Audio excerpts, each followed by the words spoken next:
This episode of the EdUp Experience is brought to you by Google. It's such an honor to be partnered with Google here at the EdUp Experience, where we're able to bring you the brightest and most influential minds in higher education to the microphone to talk about all the issues you want to hear about, including access, technology, and what's going to happen in the future of higher education. Thank you to Google for your support.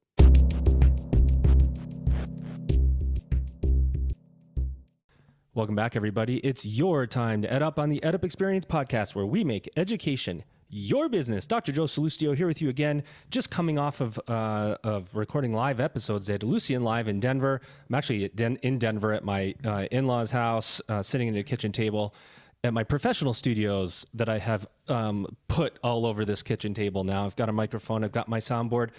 What I have that is of distinct and immense value is my co-host today. His name, ladies and gentlemen, is Ryan Stowers. And every time Ryan Stowers comes on, of course, he's the executive director of the Koch Foundation. You know something's going to happen. Hold on tight. This is going to be a bumpy ride. Ryan, what's going on? It's great to be here, Joe. Thanks for having me again.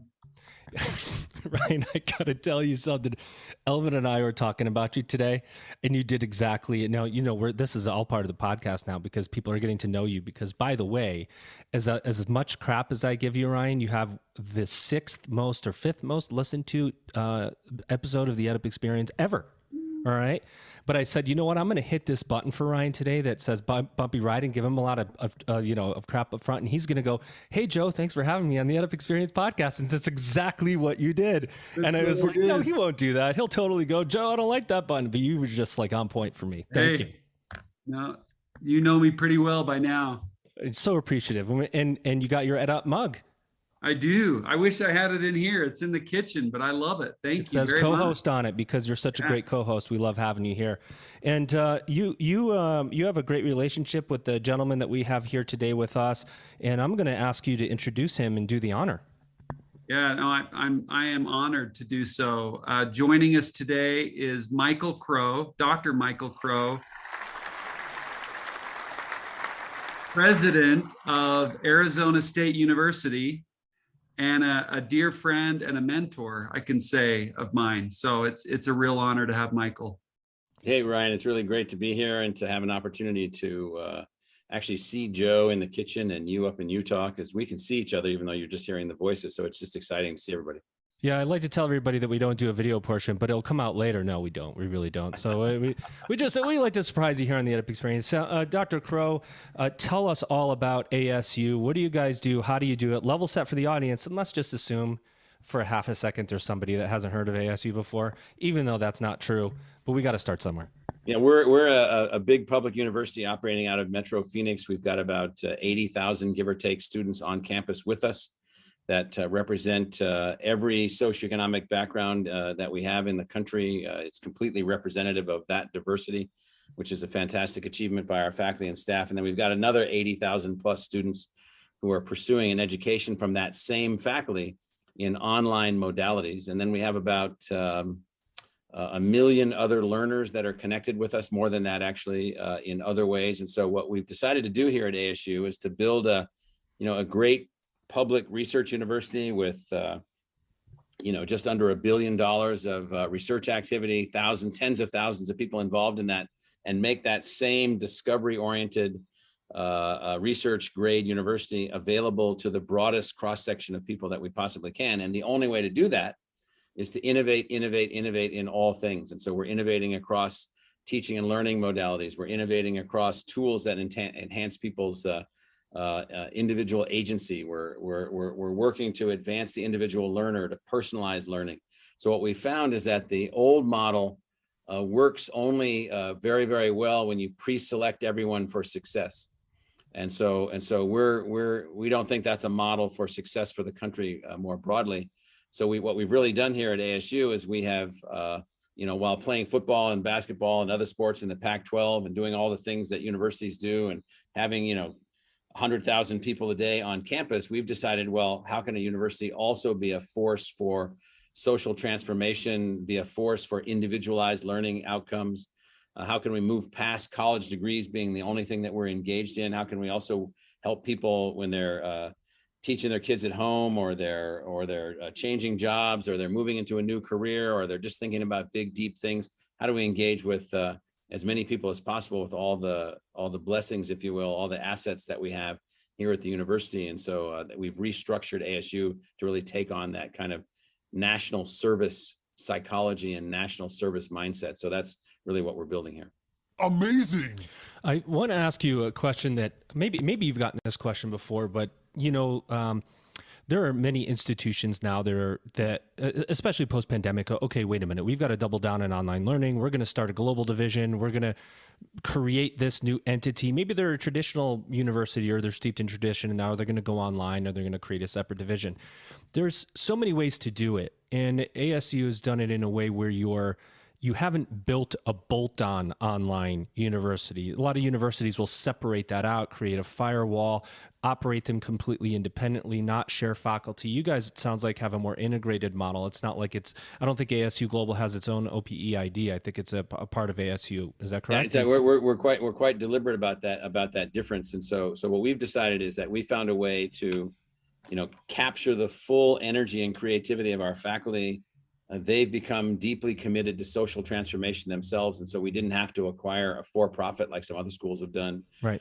We don't have a bolt-on like some other schools have done. So it's our faculty, our instructors, our teaching assistants, our staff are designing and creating all of these highly technologically enhanced and highly technologically enabled learning platforms that allow us, we're now teaching, for instance, online fully accredited engineering degrees for undergraduates, one of the only places in the world doing that. Biochemistry, astronomy, physics, philosophy, English, hundreds and hundreds of degree programs, thousands of courses, all designed by our faculty. And so we found a way to change the spirit of the faculty, to change the culture of the faculty, to want to be more than just a place, but to be also a force for human agency empowerment. So the follow-up question to that before I hand it to Ryan is, how do you do this? Because, higher ed is like literally built on levels of bureaucracy and committee and slowness and innovation barrier and so on and so on. To do what you just described, it's not that easy. So give me the secret that nobody else knows here on the EdUp Experience podcast. Yeah, I mean, the secret is really that it's all at the end of the day about why do you exist? And so if you exist because you're trying to educate only A+ students coming out of high school, well, that's a mission. Okay, that's fine. That's not our mission. If you exist to have as deep an impact as you can across the totality of society, that's our mission. If you are willing to accept technology, which our faculty are, and to embrace it and evolve it, that's what we do. And so we have a different culture. We have a different mission. We have a different purpose. And we would even argue that we've had too few differences among and between colleges and universities. We've had too much of the same thing replicated over and over and over. And what we need is more differentiation, more creativity, more innovation, more entrepreneurship, more ways of reaching out to learners, more ways of advancing individual agency. And so all of that is really important to the way that we've been able to move forward. So the secret is to make sure that you, if I could summarize, crystallize your vision, crystallize your mission, and make sure everybody's on board. Because if there's any confusion, it does become very difficult to move the needle. And then I would add one other thing to that, Joe. I would also say that it also means giving them the means, which in our case means innovations and new technologies and new learning tools and new learning mechanisms, giving them the means to take on this really more complicated assignment. Love it. Ryan, over to you. Yeah, I want to continue on this line of thought, Joe, because I think it's so important. And Michael, you nailed it. I think the question about how you did it or how you're doing it, it's not done. Right. That's one thing I've learned from you is it's constantly evolving, and you yourself are a lifelong learner, and you expect those around you to do the same. And I think that's, again, a part of the culture that you've instilled. One story that you share that I think encapsulates for me the power of this culture change is your entry-level algebra example. Yeah. About the difference between being exclusive and weeding people out versus Right. being inclusive, and your role as a learning institution in society. And I wondered if you could just share that. Well, the story, thank you for that, Ryan. So the story there is one of, we have been using the way certain things are taught, like algebra or pre-calculus or calculus, as a gating mechanism. And so let's say you need entry-level algebra to be a successful psychology major, to be a successful biology major. You need it to be a successful engineering major, all kinds of things. So it's not just STEM, it's a way of thinking. Algebra is really just basically a method to activate your brain in solving for unknowns. And it turns out that in the past, we used algebra in a very ineffective way, and it weeded out so many students who just needed a new way to learn algebra rather than to be weeded out. They were capable of learning it. They weren't capable of learning it in the way it was being taught. So we built a new system. We used computational tools. We used adaptive learning technologies. We used systems to enhance individualized learning. And we developed a system in which we used to have half the students not master college algebra. And now we have only 10% not master college algebra. So we've changed all of those outcomes. Yes, I would whistle at that too. And what that did for us then is that then enabled more kids to stay in college, more kids to stay on track. And it turns out that the gap was not their intelligence. The gap was the teaching methodology. The teaching methodology was too narrow.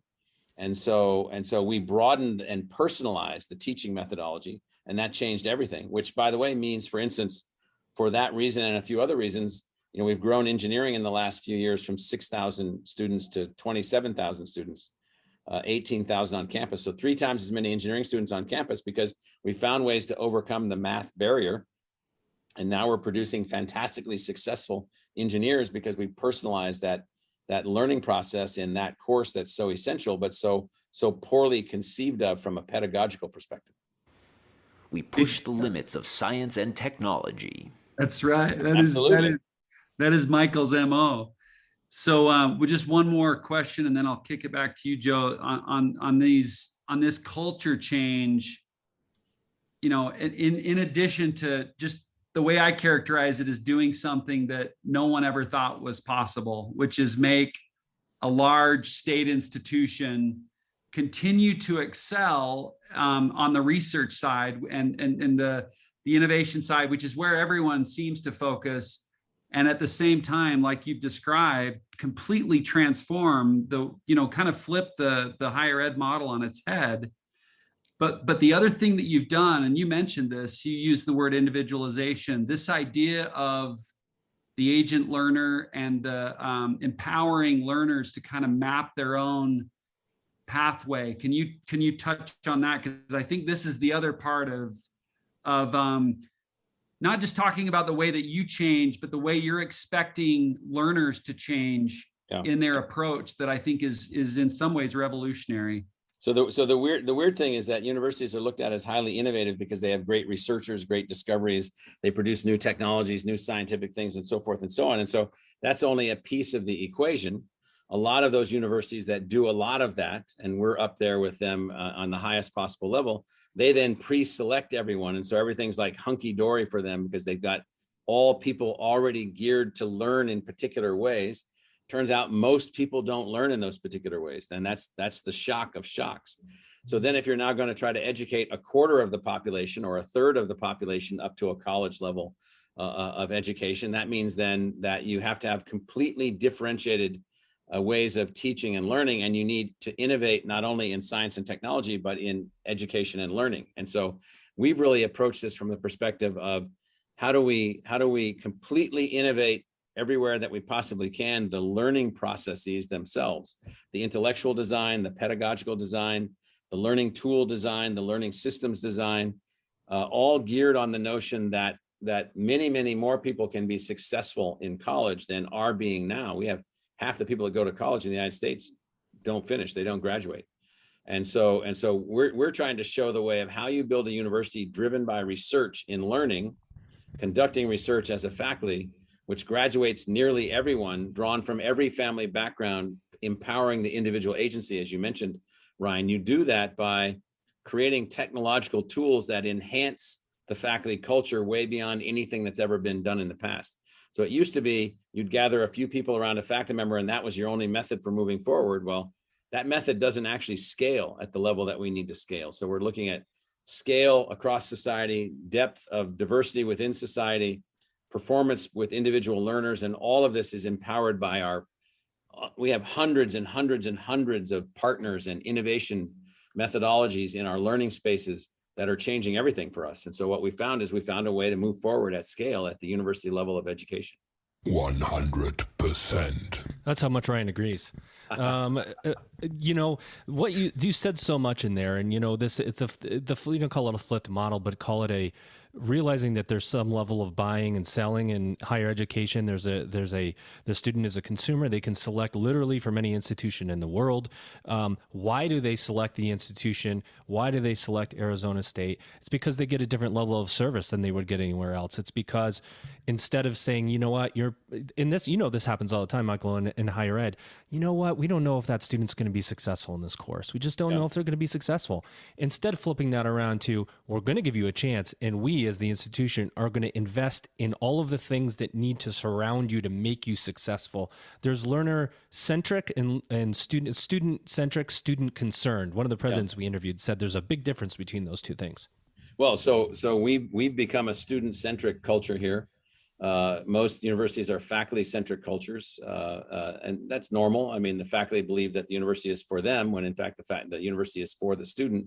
And then so in our way of thinking, then the student's success, drawn from the broadest possible set of individual circumstances, is the objective of the institution. The learner's success, the student's success.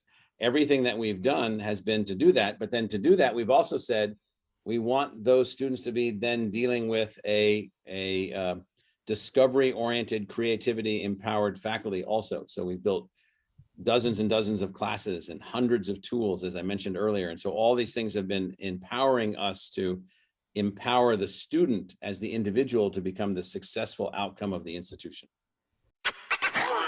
Hey, everybody, head over to www.edupexperience.com, our website, where you're going to find all of the episodes that we've recorded categorized so that you can ensure that you're spending your time listening to the podcasts that are most important to you. You're going to see the reviews of our podcasts, the shows in our network, our partners, and a section on starter episodes. If you're new to the EdUp Experience, listen to those starter episodes and get a feel for how the podcast has evolved over time and our impact in the world. www.edupexperience.com. Ryan. This I think what you just outlined, Joe and Michael, I think the crux of the three of us are trying to, in our own way, help reform the system, help transform the system. And I'm playing catch up to the two of you, but we're trying to do it from a philanthropic standpoint and really to catalyze this kind of culture change that you just described. I think the way that you both just articulated it, I mean, we've got to fundamentally change the way that we all think and act about learning, and especially in this higher ed and post-secondary ed space. And like I said, you guys are doing that. Michael, from your perspective, I know you're on the road a lot. I know you're talking to other leaders. What are you seeing that's catching on? Are we making progress in turning heads and shifting the minds of those stakeholders and those audiences where we need to get traction in order to drive the kind of change that we all hope to see? Yeah, I think we are. So we've been visited recently in the last 2 years by about 250 universities. We have 66 universities that we're working with in some kind of an innovation or design-oriented project right now. We have networks of universities, not just in the United States, but in Africa and other parts of the world that we're working with in terms of innovations. We have a network of 12 universities in the University Innovation Alliance. We have 13 universities in Ghana that are in an alliance that we've built. We have multiple ways that we're advancing our innovations. We have the ASU GSV EdTech Summit, which was just held in San Diego a few days ago. Yeah. And so we had 5,600. I'm sorry, Ryan gets excited. Sorry, Mike.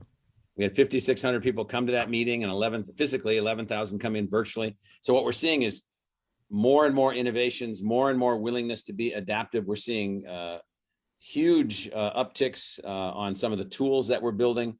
We've got people looking at our methods of connecting learning across a person's entire life and individualizing learning. So we're seeing accelerated innovation and so forth. And the only place that we're seeing resistance in the academic world is, it's a strong preference in many institutions to try to solve all their own problems. And when they realize that they don't have to do that, then they can jump on and we can work together and make things happen. So yes, Ryan, we're seeing accelerated innovation. We're seeing, even these universities that have been buying the for-profits and attaching them, like University of Massachusetts and University of Arizona, Purdue University, and others. They're doing that because they're trying to figure out how they can reach more people, engage more people, and so forth. And so there's a huge wave of transformation underway in the United States right now. It is faster to do that. I mean, come back to that conversation about models and organic growth. There's something to be said for organic growth. Going out and buying a for-profit and bolting it on, yeah, I get that, and there's a whole M&A space. But you guys have done this organically, and you've created an incredible. Not that your brand. I mean, everybody knows who Arizona State was beforehand, but Arizona State Global became a massive institution on its own. And you did it organically, and you did it through doing the right things. How do you stay at the front? I mean, because well, in fact, one way we don't even call it ASU Global just to avoid confusion. We just call it ASU Online, and we stay at the front by partnering, like with the Koch Foundation and others who have desires to be socially transformative. Around individual agency and the success of the country built around new models of K-12, new models of universities, making these things happen. So we buy into the crowd that is not satisfied with the present outcome of the country. Well, we're not satisfied. We got 20% high school dropouts. We've got half the kids going to college, not finishing. We've got low college graduation rates in lower income communities. Well, all that has to be fixed. And so the only way to fix that in our case is, and Ryan intimated this, is what we call continuous innovation. Our institution has had to transform itself into an institution in which innovation in teaching and learning is continuous. There is no mountaintop. There is no, this is the best that there ever will be. How could that ever be the case?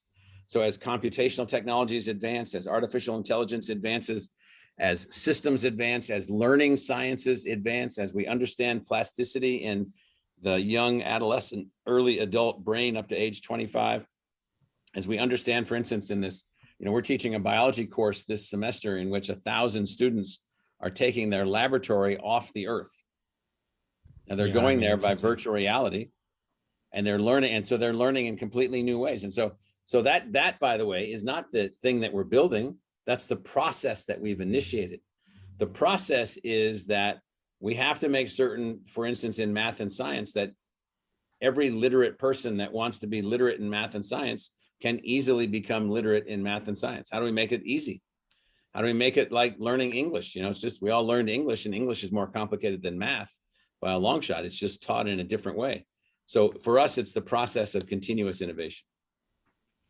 I love this point on innovation. I also, you mentioned in a different way, you mentioned competition, in that, you're creating a model and then sharing what you're able to do with numerous other universities, numerous other innovative leaders that are trying to drive change at their own institutions. You also mentioned the ASU GSV and the groundswell, the bottom up of solutions that are being developed outside of the traditional space that will also drive competition and help us, help us transform in the ways that we're talking about. The one other area that you and I have talked about before, Michael, that you've also put a lot of effort in is on the employer side, and the employers as a group of stakeholders, the signal that they can send back into the system to really drive change. You want to just comment on some of the partnerships you've had there that I think have been meaningful and super productive? Yeah. So one thing and the workplace learning marketplace idea that's going on. Yeah. So one of the things that we decided is, why should college be only for those that can, stop out their early adult life and go away to a college, and that's college? Well, what if you couldn't do that? What if you did that and you didn't finish? What if you were in the army in Afghanistan, 10 tours in Afghanistan, and you come back and you're 26 years old? You're not going to go live in a dormitory as a freshman. Let's say you were in college and you dropped out and you're working at Starbucks. what do you do? So we have 21,000 Starbucks employees, they're called partners, who are our students enrolled in degree programs right now. We've graduated 7,500 of them. So once we got this project, and they, by the way, graduate with no cost and no debt because they have a scholarship from us and a scholarship from their company. And so, well, yeah, exactly. So what we decided was that this notion of going directly to the companies to help the companies to empower human capital development through their life. So we started a company called InStride with venture capital that's set up now, headquartered in Los Angeles. We've got dozens of companies now that we've gone to. We're building new kinds of relationships with companies and learners. We have Adidas, we have Uber, we have Aramark, we've got LabCorp, we've got Medtronics, all these companies that then we're building pathways for human capital development on the individual. And we're able to do this because we have these powerful technologically enhanced learning tools. And so what we found is that, you've got 35 million people that went to college in the United States and never finished. I guarantee you 30 million of them are not happy about that. Yeah, and that's a good point. Yeah. And so we're trying to fix that. And we're also trying to, I've been amazed lately, all this concern about competition with China and so forth and so on. I'm for all about beating China. And one way you beat them is to produce more and better college graduates that can produce the kinds of industries and outcomes and performances and so forth that we need, in addition to everything else going on. Oh, yeah. Yeah. That's our patriotic yes. button. Yes. So, what we're able to do with these companies and with these corporations, including defense contractors and space corporations and all these guys and medical care organizations. We've got Rocky Mountain Health is one of our partners. We've got hundreds of thousands of people now connected to us that would have been left out of this process of advanced learning after high school, except for these kinds of innovations and these tools. So we're very, very excited about this. I got to tell you guys, this is the part in the episode where we like to play a little game. It's my favorite part of the episode, Ryan's least favorite part of the episode. Here we go. This is another mini episode of Higher Ed Word Association with your contestants, Michael Crow and Ryan Stowers. This is where I give you a word and you tell me the thoughts, and feel free to elaborate, or it becomes a really quick episode.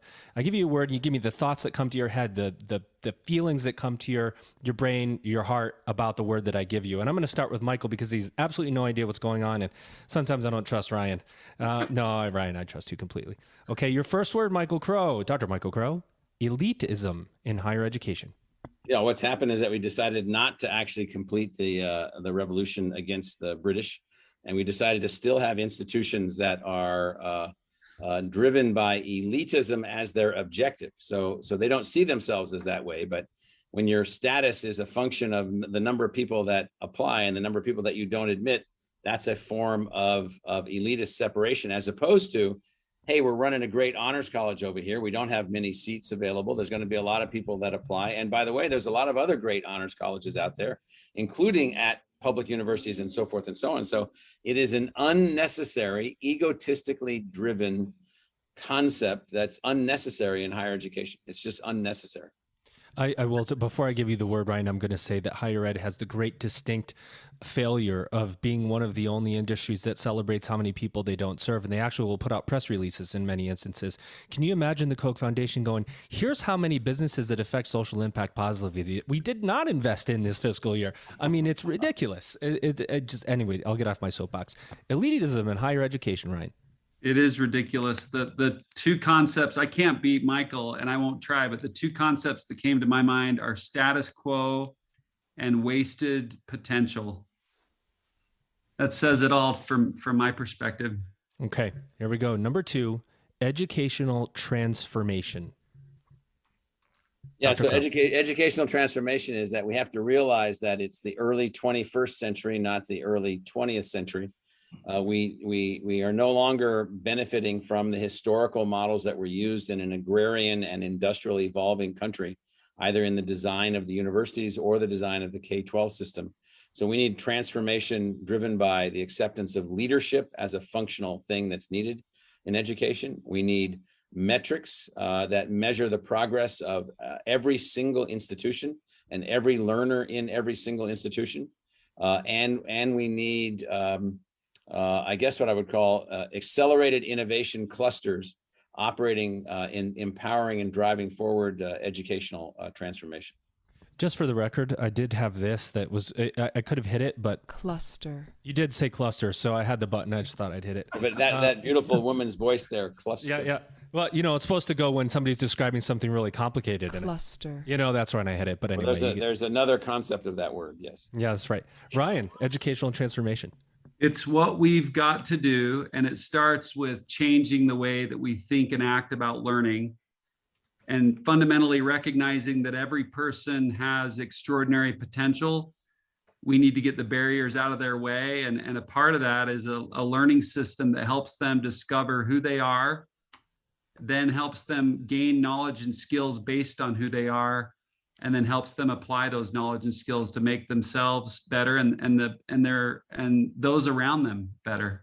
And that doesn't happen in an idea of a school where the desks are bolted to the floor and you sit there waiting to be fed information that you memorize, and we just can't move in that direction anymore. Amen. Okay. I feel like you guys are liking this. We're going to give you a couple more. All right, Dr. Crow, we're going to give you one, maybe a little bit of a curveball. Admissions requirements.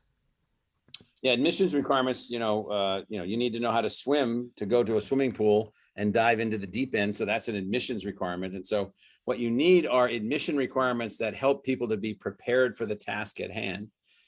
When they can't make the admission requirements, you teach them how to swim so that they can then make the admission requirements if they want to go into the deep end of the pool. We've got to stop using admission requirements as a way of separating people and then people classifying each other based on their attainment of these admission requirements. I mean, it's just a terrible, terrible thing. And so we started a new program called our Pathways program. If you don't meet our admissions requirements, we have another way for you to earn your way in by doing fantastically well in 4 adaptive learning, empowered, highly individualized courses, and you can earn your way into the institution. So there's different ways to be admitted, and admission requirements shouldn't be just merely a test. They need to be basically a method or an approach. That's good. Ryan, I'm sorry, stuff. you have to follow that, buddy. I'm so tough sorry to for beat. you. No, I'm just admission going to go ahead and hit requirements. this. You want me to hit it in advance of you speaking? No, go at ahead. least give me a shot. At least give me All a right. shot. So no, admission requirement. Admission requirements, they've got to change, and they've got to change in the way that Michael's been describing, where they could be a tool focused on inclusion rather than exclusivity. But I'll throw an additional part in this, and before anyone even faces admission requirements, if they will discover who they are and then have the ability to choose learning options or choose pathways based on who they are, then everything changes. And that's what I think, that's the opportunity that's in front of us, is to create a learning ecosystem where millions of learners can chart their own pathway. And then they're facing the admission requirements that they already know how to swim, as Michael said, because they're facing admission requirements at an institution chosen by them because of who they are and what their aptitudes are, what their strengths are, what their weaknesses are. Yeah, that's a very good answer, because it really is. So we have an honors college we run here called the Barrett Honors College, which has the same student profile as, let's say, Bowdoin College or Amherst College in terms of academic qualifications, only a lot more of them here. So we see that as a selected learning modality for people that want to take, 3 majors or 4 majors and study in particular ways and so forth and so on. So people prepare themselves to be a part of that. And yes, there is an admissions requirement for that, but that's not an elitist separate thing. They're still admitted to the university. They're still a part of the broader university community. And so it's this notion of the right preparation for the learning pathway that you want to be on. Good stuff. Love Okay, that. last one. Ryan, you got this one on your last episode, but it did bring up some interesting conversation. So I'm going to give it again now that we have Michael Crow here. Non-traditional student. Dr. Crow. Well, that's a funny concept. And so I learned more in the last year than I probably learned in any previous year. I read probably more during the pandemic, just out of my belief that I need to really understand why we were having such a difficult time in the pandemic. And so I went back and read a lot more history about, where we came from and so forth and so on. So there is no non-traditional student. There's only this notion that everybody thinks that a college student is between 17 and 22, and a graduate student's between 22 and 28. False. And it is false, completely false. And so what we need is, we have a concept that we've used to replace that concept called universal learner. And a universal learner is a person at any age. They might be a full-time college student. They might be a part-time college student. They might be a member of the International Brotherhood of Electrical Workers, and they need to pick up a quick course on electrical theory or a quick course on data management or something like that. And so what we're trying to say is, there are no non-traditional students. There's only universal learners at various levels of need and various levels of intensity. And we need to be able to respond to all of them. Oh, yeah. Love it, Ryan. Yeah, that one, I'm in full agreement. I was going to go lifelong learning. I actually like universal learner even That's better. good. I like that too. I do too. I think it's the way to go. And I think we're onto something. We've got these tailwinds behind us as a result of the pandemic, and as a result of innovators like Michael and so many others. We need to rally and get on board with those tailwinds. And part of it is that this recognition that we're constantly learning, and today's economy and today's life requires it in order to enjoy life, in order to stay competitive, in order to stay relevant. You almost have to be constantly learning.